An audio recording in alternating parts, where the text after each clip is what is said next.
सभी एकादशी में पाप मोचनी एकादशी को विशेष माना जाता है। इस एकादशी का व्रत करने से सभी पापों का नाश होता है और मोक्ष की प्राप्ति होती है। तो क्या है इस पुण्यदायिनी एकादशी की कथा, आइए जानते हैं। प्राचीन समय में चेतरथ नामक एक वन था। उस वन में मेधावी नाम के ऋषि तपस्या में लीन रहते थे। वे शिव भक्त थे। एक दिन मंजू घोषा नामक एक अप्सरा ने उनको मोहित कर उनकी निकटता का लाभ उठाने की चेष्टा की।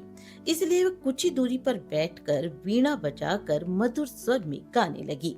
उसी समय शिव भक्त महर्षि मेधावी को कामदेव भी जीतने का प्रयास करने लगे। कामदेव ने उस सुंदर अप्सरा के भ्रू का धनुष बनाया, कटाक्ष को उसकी प्रत्यंजा बनाई और उसके नेत्रों को मंजू घोषा अप्सरा का सेनापति बनाया। इस तरह कामदेव अपने शत्रु भक्त को जीतने को तैयार हुआ। उस समय महर्षि मेधावी भी युवावस्था में थे और काफी हष्ट पुष्ट थे।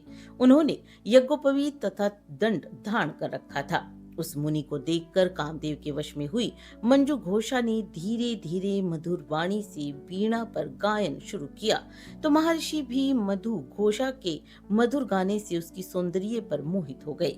कामदेव के वशीभूत होने के कारण मुनि को उस समय दिन रात का कुछ भी ज्ञान न रहा और काफी समय तक वे रमण करते रहे।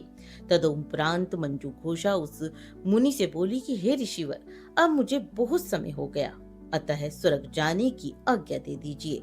लेकिन मुनि ने कहा कि कल प्रातः ही आप चली जाना, इस समय संध्या हो चुकी है। ऐसे वचन सुनकर अप्सरा उनके साथ रमण करने लगी।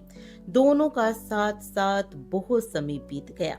अप्सरा ने मुनि से दोबारा आज्ञा मांगी और कहा कि हे ऋषिवर, मुझे आपके पास बहुत समय हो गया है, इसलिए आप मुझे स्वर्ग जाने की आज्ञा दें।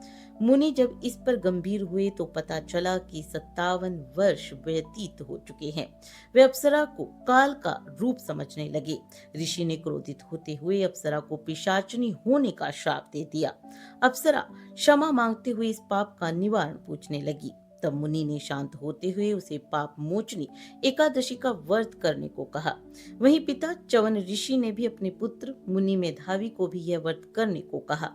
इस व्रत को करने से पहले अप्सरा मंजूषा और फिर मुनि मेधावी पाप मुक्त हो गए। इस प्रकार इस पाप मोचनी एकादशी के प्रभाव से समस्त पाप नष्ट हो जाते हैं।